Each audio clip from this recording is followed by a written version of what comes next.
विषय पक्षाचा नाही, माणूस चांगला आहे ना, त्याच्या पाठीमागे आम्ही बळकटी दिलीच पाहिजे, उभं राहिलोच पाहिजे.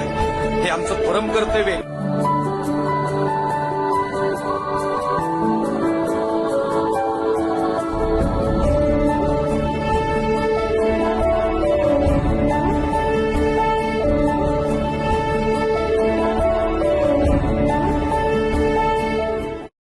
स्ट्रेट आहे, जिंकायचंय तर जिंकायचंय बॉस. त्यासाठी काहीही करायचं नसतं. सत्ता येती जाती, माणसं राहतात आणि निवडणुकीत ती कळतात. जोर लाभ गड्या काल अन आज पण उतरवणार तुझा अख्खाच माझा पण नाही येणार वाटच्या अडकुनी र आपल्या